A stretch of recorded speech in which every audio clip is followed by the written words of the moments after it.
In 1988, Trip Hawkins, the founder of EA, who I interviewed in my Fall of EA Sports video, got John Madden, an all-time great NFL head coach, to be the face of the game. Madden's requirements were that the game would focus on simulating the NFL and would remain realistic to the sport. The first Madden game was critically acclaimed, and the series continued to have success. In the mid-90s, Hawkins left EA to found the 3DO, but Madden continued to find success. Near the end of the 90s, Madden moved to the 3D era, but faced stiff competition from numerous other NFL titles. NFL 2K released in '99, which proved to be Madden's main foe. NFL Quarterback Club, NFL GameDay, and NFL Fever all followed suit. While it's debatable if Madden was ever the true king of NFL games, it was the most popular, and in return, it had the most influence. NFL Fever, Microsoft's exclusive NFL game for the Xbox, was cancelled after EA pressured Microsoft by threatening to withdraw Madden from Xbox Live. NFL 2K, being a third-party franchise like Madden, was catching up fast. However, in 2004, 2K5 released for only $20 in an attempt to undermine EA and win in the sales department. EA had to release Madden 05 for only $30, down from $50, to compete. At the time, both games were fantastic. Madden featured more arcade-style gameplay, including the introduction of the hit stick, alongside a very deep and feature-rich franchise mode. 2K had better graphics, blew Madden away with presentation, had more realistic gameplay, and the franchise mode was also good, but not as good. I could see the argument for either game being someone's favorite, but in my opinion, NFL 2K5 was the greatest football video game ever made. However, unhappy with their brand getting discounted due to the natural effects of a free market economy, the NFL signed an exclusive rights deal with EA so that EA and only EA would be the sole creator of NFL games from that point forward. NFL GameDay and NFL 2K, the last two competing titles standing, died off. Instead of continuing to compete to give people the best possible product, EA and the NFL decided to take the easy way out. Now Madden was the only NFL game left, and it was listed at full price again. After dropping arguably the greatest sports video game ever made, 2K could no longer make NFL games. This is when Madden's decline started to begin. While Madden 06 through 12 were still great games on the PlayStation 2 and the other 6th generation consoles, that was mostly because they were a reskinned Madden 05 with some new additions such as Superstar Mode. The next-gen versions of Madden that followed on the Xbox 360 and PS3 were huge steps backwards, and while the graphics improved, the actual gameplay got clunkier, and the game's depth suffered as EA was either unable or unwilling to port features over to the new consoles. In 2007, 2K decided to jump back into the football video game scene. Although due to EA and the NFL's exclusive contract, 2K could not make an NFL game, so they got creative and made a generic pro football game titled All Pro Football 2K8, which featured a deep team creation suite where you could create custom team uniforms and logos, and play with a roster of retired NFL players such as Jerry Rice or Barry Sanders. While the game didn't have a lot of depth, the on-field gameplay is still the greatest we've ever seen in a football game. From player movement to AI to pocket formation to animations to ball trajectory, this was the game that played the most like NFL football, despite ironically not having an NFL license. If John Madden was more aware of what was actually going on, he would have been proud of this game. Madden 08, however, is my all-time favorite Madden game on the 6th generation of consoles, so it's not like Madden was close to being bad when All Pro Football 2K8 dropped. But when comparing 2K8's gameplay to Madden 08 side by side, it's very clear that 2K was miles ahead. Unfortunately for 2K and luckily for EA, the game sold poorly. The casual consumer wants an NFL licensed game, not a generic pro football game, and although 2K8 could have been marketed much better, 2K accepted defeat and stopped making football games altogether. Despite this, Madden still wasn't bad, but it was on the decline. Madden 12 was, in my opinion, the last Madden I would call good, as it still had a lot of great features from the PS2 era Maddens present on the next-gen consoles. With Madden 13, however, EA started fresh and stripped the game of everything that made it great. From Madden 13 and on, EA refused to make changes to franchise mode, despite removing nearly all the depth from it, and began catering to competitive online gameplay and pushing microtransactions in a new mode called Ultimate Team, which today makes EA the vast majority of their revenue. Madden 25 was a bit better than 13, but after 25, the games barely changed. With Madden 18, Madden jumped to the Frostbite engine and gameplay became worse than ever before. EA slowly added old features back into the game every few years at a snail's pace, only to advertise them as new. And today, Madden is still the only AAA developed pro football game on the market. Madden 21 is slightly better than Madden 20 and 19, but it's still a terrible game, and it's still a far cry from where Madden once was, and it still cannot compete when compared side by side with the gameplay of 2K8, or the presentation of 2K5, or the depth and game modes of older Madden titles. So what exactly is missing in Madden 21? For those unaware, it seems like quite a stretch to say that Madden games on the PlayStation 2 had more features and depth than Madden 21. I mean, that just doesn't make any sense. Current Madden games run on much more powerful hardware, EA has a lot more money at their disposal to put into the game, and how could Madden continue getting good reviews year after year if the series was losing features? Unfortunately, despite all of that, Madden games from over a decade ago actually did have a lot more features and depth.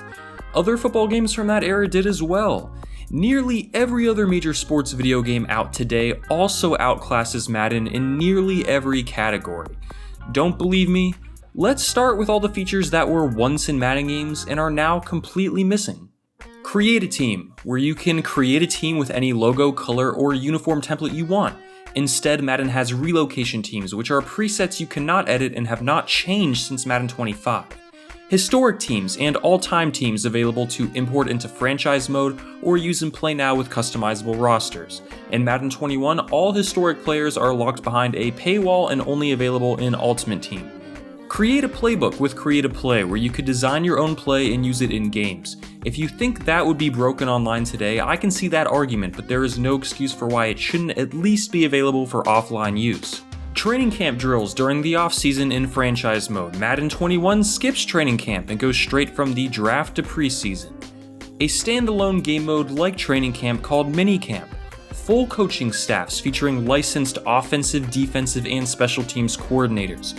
You could sign another team's offensive coordinator to be your head coach, or sign a fired head coach to be your defensive coordinator, for example. Rookie workout drills for scouting players before the draft at the combine that unlock detailed scouting reports, including the player's injury risk, ceiling, and more. In Madden 21, you simply see a letter grade for 3 categories, and that is literally it. Playing the Senior Bowl to further scout players pre-draft. Crowd reactions to draft picks during the draft. The ability to sign a player to a customizable contract length mid-season from the free agent pool. In Madden 21, you are forced to sign players to a preset 1-year deal during the season. The ability to view Pro Bowl votes mid-season, allowing you to check and see which of your players are close, which can give you an incentive to feed a specific player the ball to get more Pro Bowl votes. Restricted free agency during the off-season. Contract holdouts from players unhappy with their current deals. Real-time free agency bidding. The ability to back or front load a contract, position battles during the preseason. A dedicated retirement screen where you can go back and view the career stats of recently retired players before they are gone forever.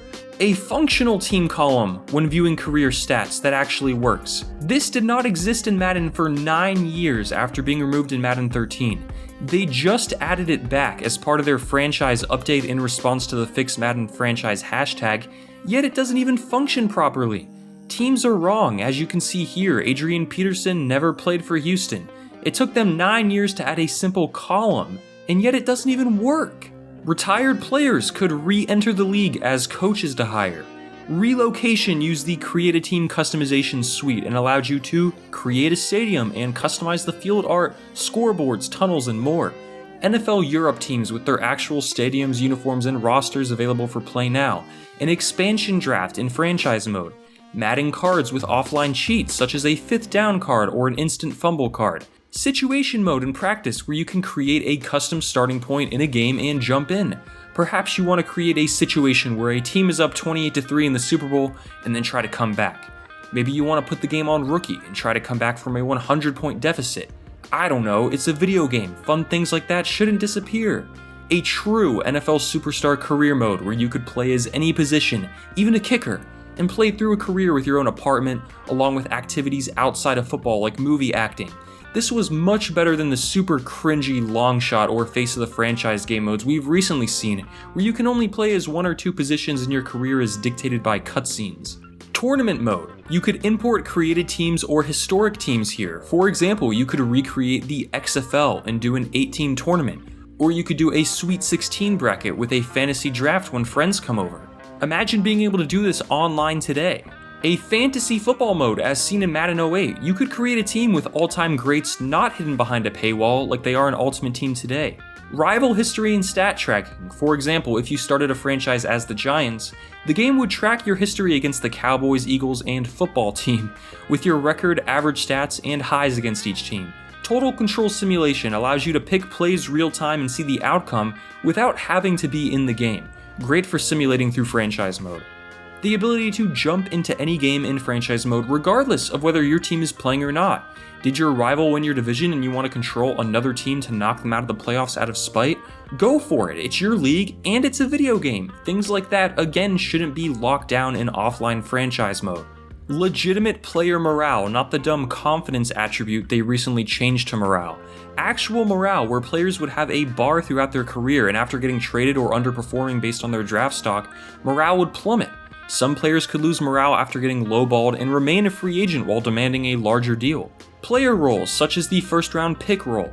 Players with that role would expect to develop into a player with over an 80 overall after a few seasons or their morale would tank. They also expect a big payday in a few years. There were many other player roles, shown here. Player weapons, which were seen in Madden 08, kind of like X Factors but less overpowered. The ability to customize your schedule. End-of-year financial statements in owner mode. More in-depth pregame scouting, showing your opponent's best players at every position with keys to stopping them, your opponent's most ran plays, and more. The Tony Bruno Show, a radio show that discusses news within your franchise throughout the season. Antoine Winfield is reportedly skipping out on most of training camp so he can play basketball. That's right, you heard me right, basketball. Not NBA, of course, but semi-pro. Hello, what's going through this guy's mind right now? Does he think he's immune to attending the team's camp where players begin their long haul towards getting in shape, learning the system, bonding with one another, etc., etc.? What kind of reception does he think he's going to get when he finally shows up? This is just another step in the wrong direction. All right, it's time to see what our listeners think about this. Hey, Tony, you said it. I can't believe that a player of his stature made this decision. I mean, the guy's an icon. And doing something like this is so far beneath him. His reputation's going to be soiled forever. Mark my words. I mean, his total disregard for his teammates and other players, it's clear now, and I'd never seen it before. Maybe it was bubbling underneath that smooth exterior he always had, but the truth's out now. And there's not going to be anywhere to hide when he finally does drag his unappreciative butt back where it should be. This guy makes me insane. It makes me mad. Bruno has said publicly he would be down to return to the games, and there's really no excuse for why EA dropped this feature. They could easily hire anyone to record lines and place it back into franchise mode. It was a fan favorite feature. A newspaper for the team you're using in franchise, such as the Atlanta Journal-Constitution for the Falcons, showing team news from injuries to big games to contract negotiations. There was also a national newspaper, the USA Today, which had news from all around the league. These had much more relevant information than the bland social media news tab we have today, as well as better presentation.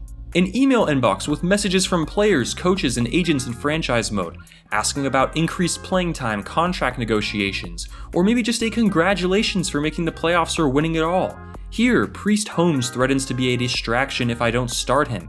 That's cool. The ability to sort the player pool during the draft by combine stats such as their 40 time. A coin toss pregame presentation with captains greeting each other.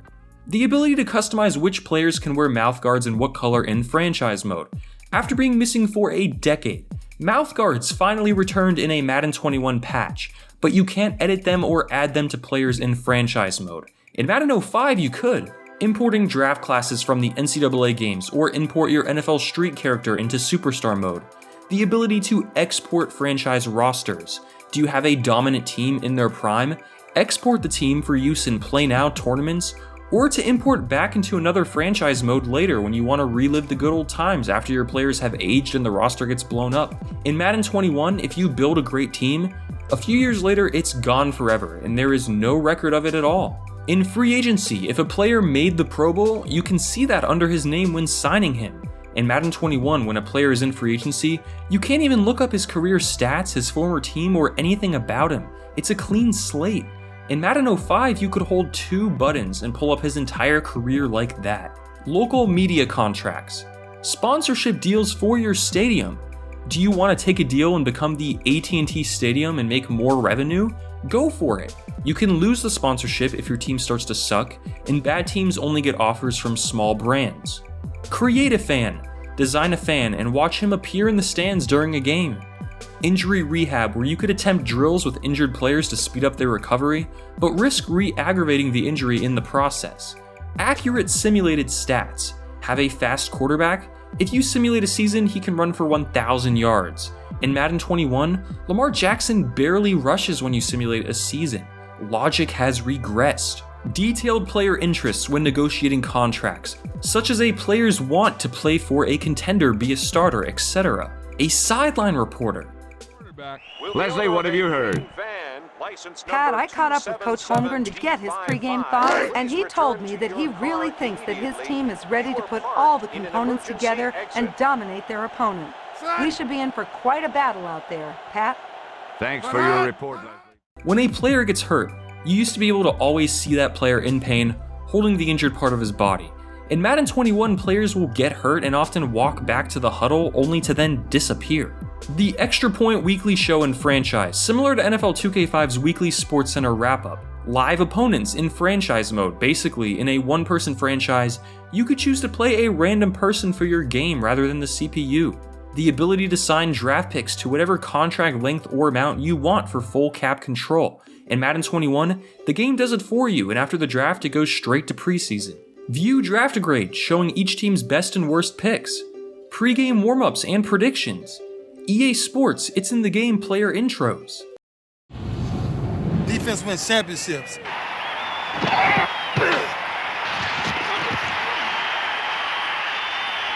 It's in the game. Madden NFL 2005. The ability to purchase upgrade points for players. Get enough XP and you can upgrade a player's speed rating, for example. A drive summary overlay. In-game trailers for other EA Sports games. Not exactly the most important feature that has to return like the others, but I think they are nostalgic and worth mentioning.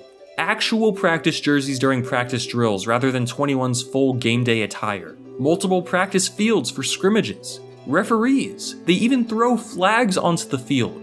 Yeah, refs aren't in Madden 21. Madden Moments, allowing you to control a historic team going up against another historic team and recreate real-life events.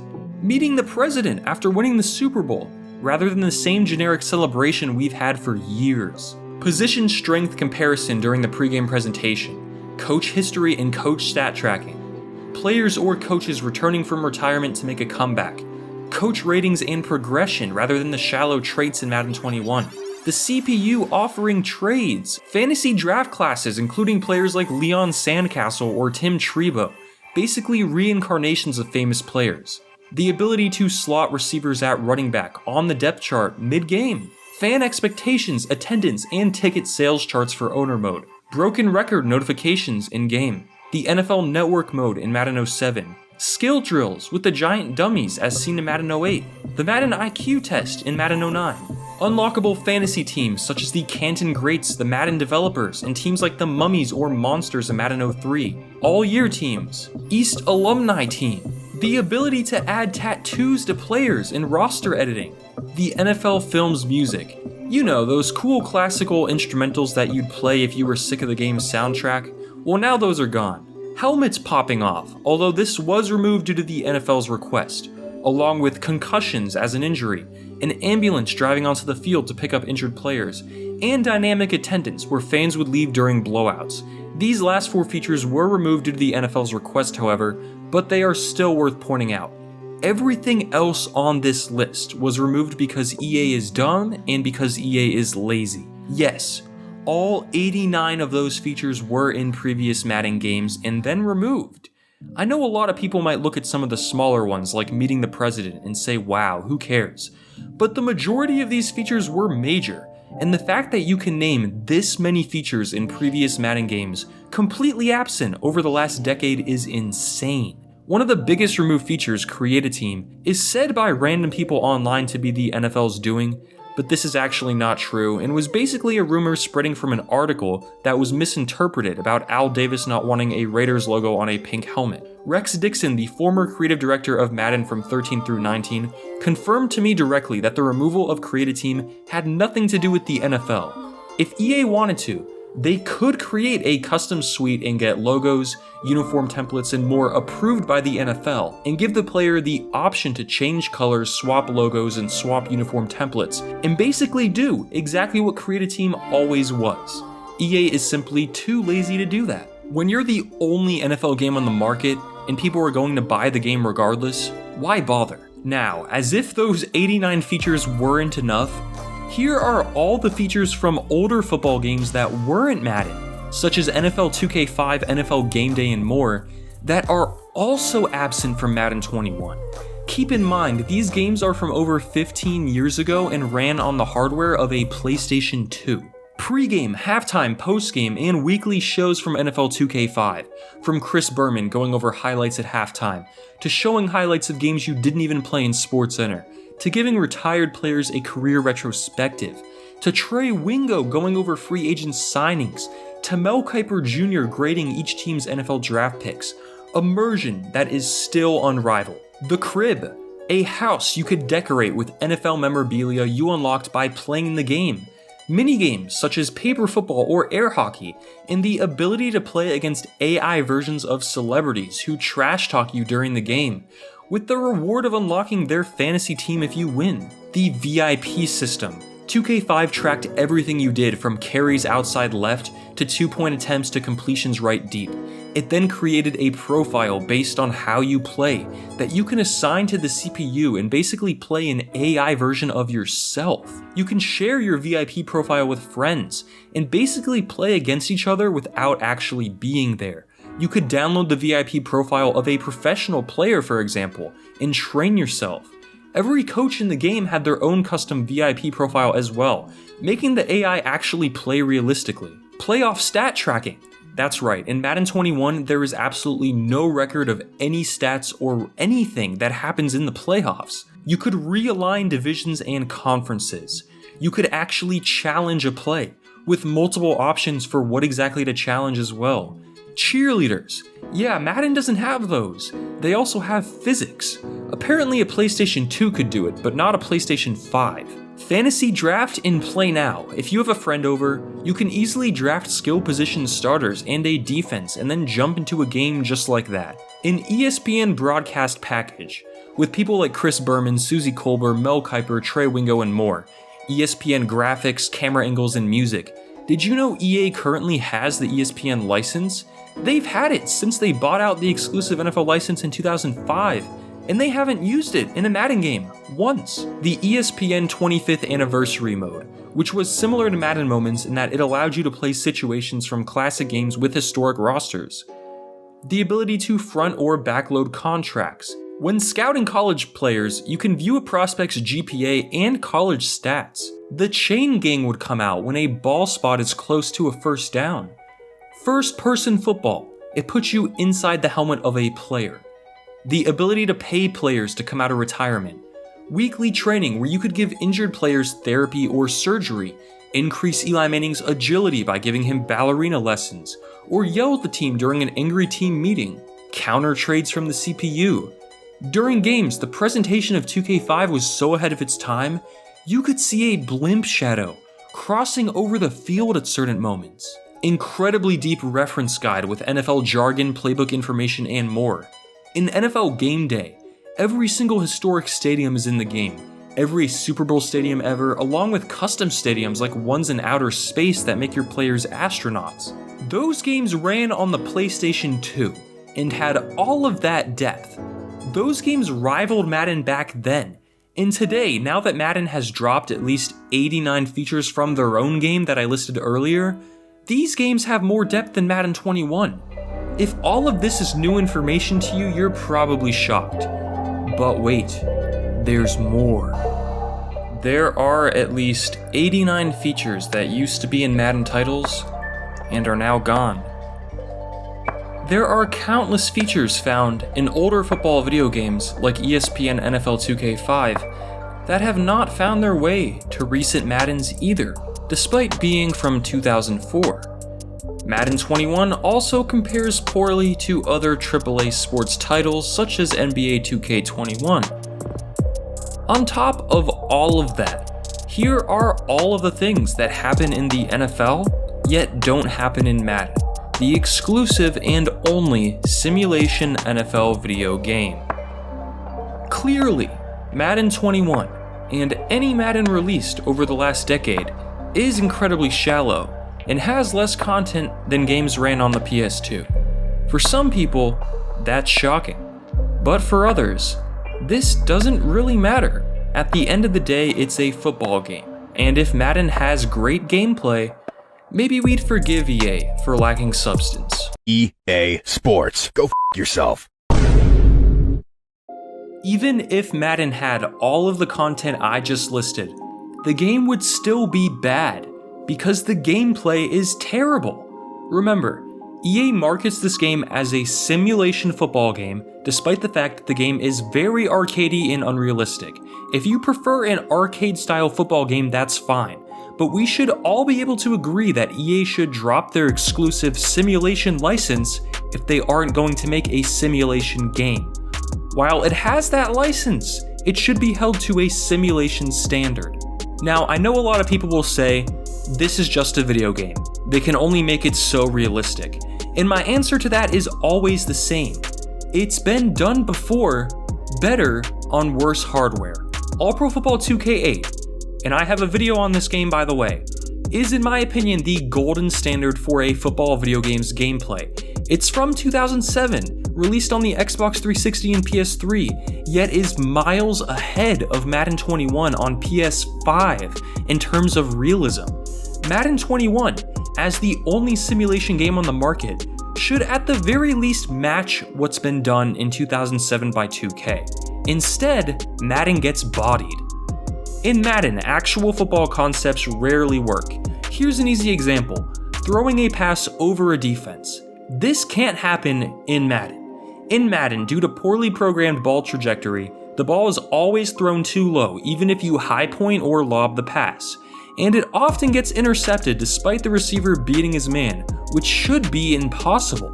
2K8 and even 2K5 did this right, games from 2007 and 2004. Then there's physics. In real life, a quarterback doesn't drop back 30 steps only to throw a dime. In 2K8, if you attempted that, you would throw a terribly underthrown wobbly pass. Now, I understand that some players prefer the ability to drop back the entire field rather than having a realistic playing game, but again, this game is advertised as the only simulation NFL game, and it should be held to that standard as long as that is true. Physics-based tackling has been done before, again, on worse hardware. Here are some clips of Backbreaker, a football game featuring the Euphoria engine. Notice how no two tackles are the same and everything looks so natural and organic. Compare that to Madden 21 and the Frostbite engine, and look how every tackle is the same animation. In Madden, if you start to get tackled, based on how the animation looks, you can recognize that it's the same old animation as always, and you know breaking the tackle will be impossible, and you have absolutely no user control. When you start to see the beginning of a fumble animation, there is nothing you can do. You are going to fumble. Often these animations will force themselves to play out, resulting in super awkward situations, like here where a quarterback pitches the ball to a running back, but because the game has to force the unnatural sack animation, the ball goes back into the quarterback's hands. Basically, come anywhere near a defender and the play is over. Unless you use stick skills to unrealistically swerve past every defender, which is incredibly arcadey and unrealistic, and don't even get me started on air trucking, you are basically watching the same outcomes over and over with very little actual user control. Receivers will catch easy passes, only for that annoying knockout animation to trigger, where you hear that cheesy punch sound and the ball gets knocked out. It doesn't matter how good or bad or tall your receiver is, or the cornerback. When that animation is triggered, that ball is coming out and the pass is incomplete. This is the animation problem. 180-pound corners will knock 250-pound running backs down instantly with a well-timed hit stick, which will trigger the exact same animation you'll see over and over again. Weight and momentum mean nothing. Linebackers with a 70 overall rating will make Odell Beckham one-handed catches multiple times in one game. Do you have a receiver in a favorable one-on-one matchup? Throw it up and watch the pass get intercepted 75% of the time. See a wide open receiver? Watch as the pass is thrown perfectly to a defender 15 yards away. This is scripting. See an open hole to run through? Watch as you lose control of your player and he gets sucked into a defender because a tackle animation got triggered. Swerving your stick to avoid all contact or timing hit sticks is more important than player ratings or picking a good offensive play to counter the defense. Why do you think the Madden champion last year won the tournament with a punter at quarterback? Of course, this is all because Madden is now tailored to be an online skill-based competitive game, which creates a much less realistic representation of football. But again, EA markets their game as simulation and won't let any other company make a simulation NFL game, so that can and that will be criticized. Basically what I'm getting at is that EA has made gameplay a slave to Ultimate Team because that's where the money and the microtransactions are at. The game mode has single-handedly ruined Madden's gameplay and also caused the depth problem. Why were all those features I mentioned in the previous section removed or not in Madden 21? It's because EA can get by neglecting the rest of the game when Ultimate Team microtransactions make them more money than ever before. The funny thing is, EA doesn't even really update Ultimate Team that much either. The game mode's model works so well, they don't really have to do anything. With no competition, there is zero incentive for EA to actually make a good game. This is why the NFL needs to drop EA's exclusive simulation license. This is why I started the hashtag NFLDropEA. But wait, there's more. Blocking AI is awful. Linemen will not block downfield and will simply watch as a defender runs past them. Blocked kicks are scripted and determined before the snap, unlike in 2K8, when players would beat blocks down the middle and ratings again actually mattered. Realistic gameplay, again, has been done before. Players will fumble the football, only to get stuck in an angry animation and not even attempt to pick up the ball. You can literally have the football sitting on top of a player's chest, and he won't even use his hands to grab it. Look at this montage of gameplay from All Pro Football 2K8. Notice the fluidity of player movement, how receivers track the ball in the air, how the pocket forms, how the linemen block. Look at this comparison between quarterback dropbacks in Madden and in 2K8. Look at this comparison between throwing mechanics in Madden and in 2K8. Madden looks nothing like the real NFL, it just looks so off. From the way players run to how player models look, it just reeks of a low quality product considering the fact that 2K did it better in 2007 on a PS3. X Factors are a cheap way of making good players unrealistically overpowered, like Patrick Mahomes and the Bazooka X Factor. After completing a certain number of passes, Mahomes can now throw an extra 20 yards. What? Players like Lamar Jackson have X Factor abilities that make them unable to fumble. What? EA takes the easy, lazy, and incredibly unrealistic route by making the top NFL players cheesy instead of accurate to their attributes.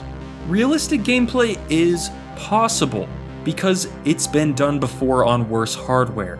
EA has no excuse to at least match that, but they never will because they instead tailor the game towards its online competitive scene where every player is meant to be a 99 so ratings don't have to matter, and it's all about stick skills.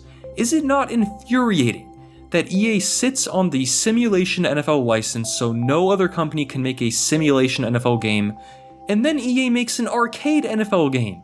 There is literally no simulation NFL game available, and as long as EA holds that license, there never will be.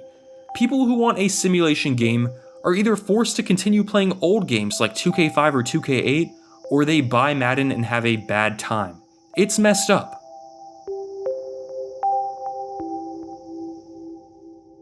Not only is Madden's gameplay awful in principle, but the game is so glitchy and buggy that it makes the final product look that much worse. Beyond gameplay bugs, trade logic is terrible, as real NFL trades cannot be completed. Sometimes your team might lose despite holding your opponent to 0 points. The game will tell you that you never won a championship despite winning 5. Players will have rainbow socks on the sidelines.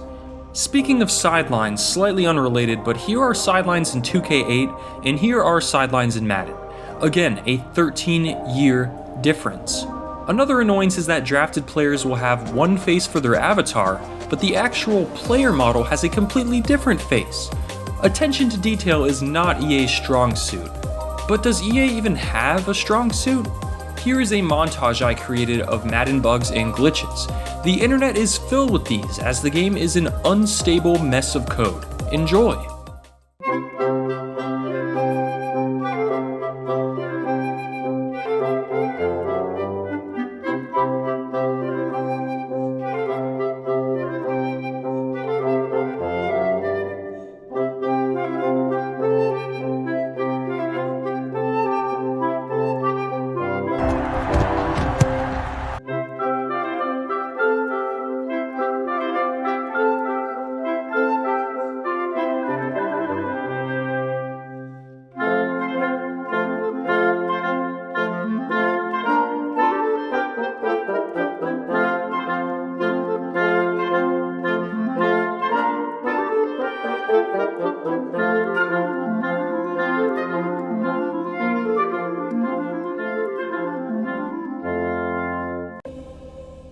It's crazy, isn't it? EA is one of the richest companies in the entire world. The NFL is their most premium licensing partner, and this is the game they put out year after year. It's pathetic. They 100% have the capital and resources to fix these issues, but instead we see the same bugs every year for over a decade, because EA would rather put extra revenue into the pockets of their executives rather than reinvesting it into their own game. Your $60 each year does not help improve the game, but instead gives EA more of an incentive to do nothing. Remember that next year. Set a reminder to watch this video next August so you don't fall for the hype. Speaking of the hype,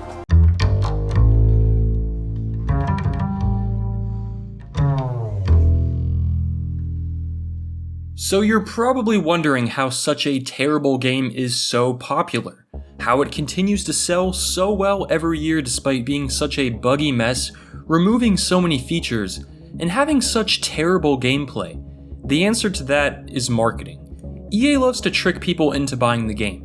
They might release a statement that this year is the year they focus on franchise mode, only to add next to nothing to it.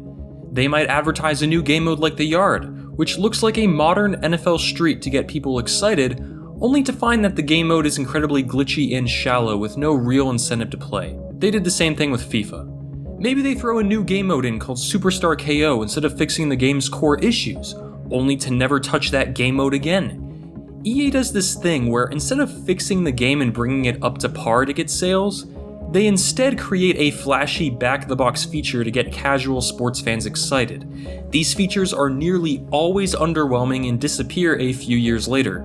Just look at Longshot. When Madden is the same awful game every year, they have to advertise something new to keep people buying. And then there's the closed beta. This beta is not for user feedback, it's for marketing. Why else is it closed? Every year EA says we are giving away beta codes, retweet for a code, and all the kids retweet it for a chance to play some of the new Madden game for free early. All the retweets and requests for beta codes get Madden trending online and build hype for the new game. Then when the beta is inevitably trash, you'll constantly see Madden streamers and game changers brushing off criticism and bugs with, "It's just a beta," only for the exact same issues to be present in the final game. EA also uses player rating reveals to market the game. Each year they go around revealing the ratings of the best NFL players, which always get a huge reaction. People go online and beg for their favorite players to get an increase in stats, and all the attention helps EA ramp up hype for the release of their new Madden.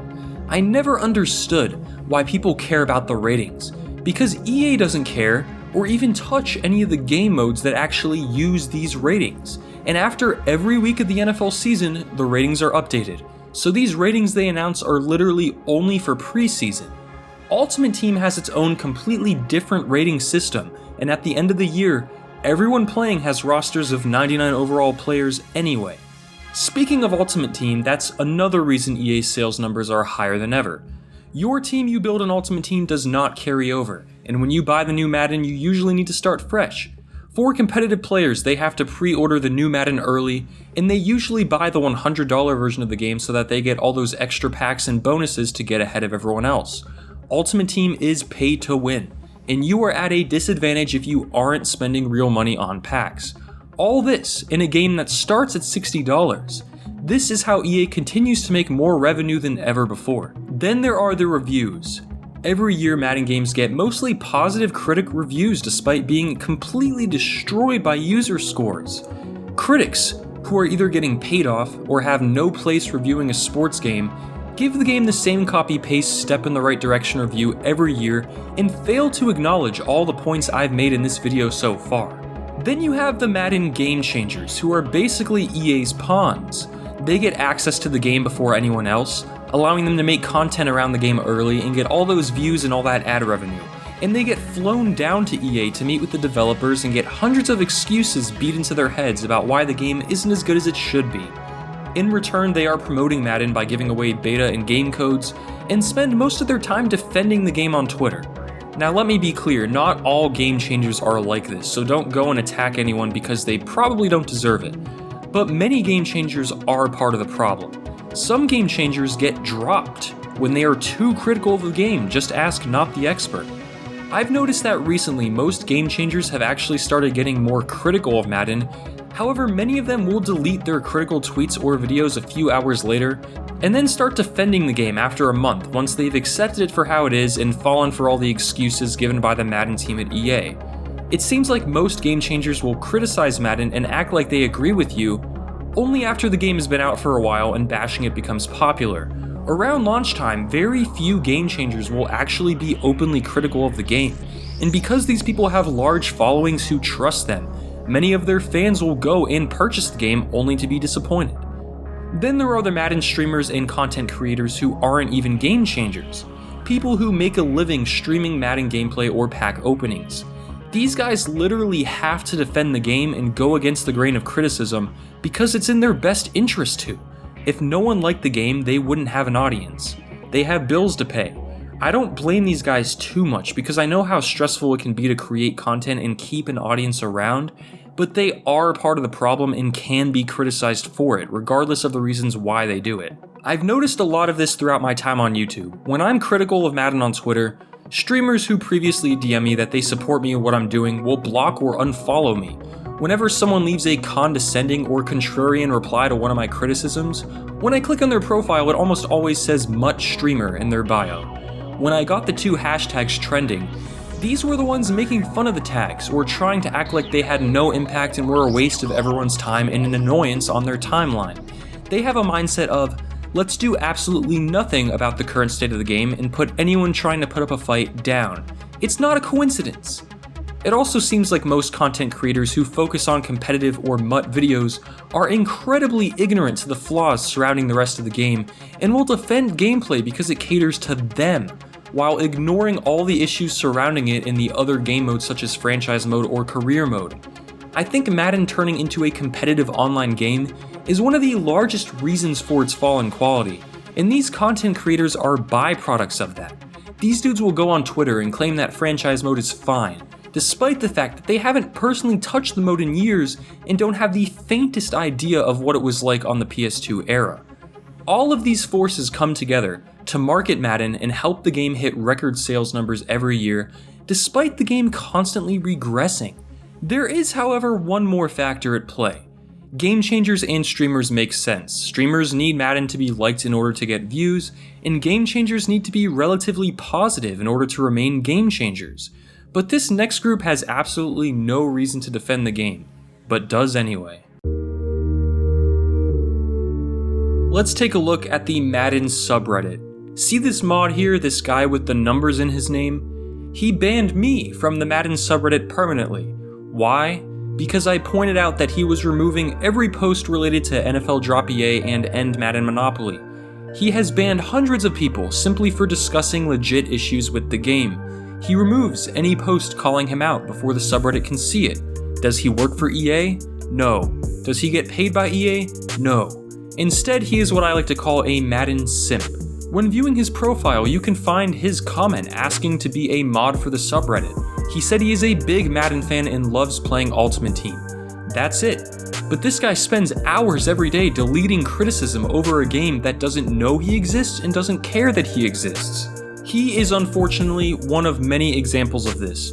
Operation Sports Forums also has mods that love to defend Madden and put anyone criticizing the game down.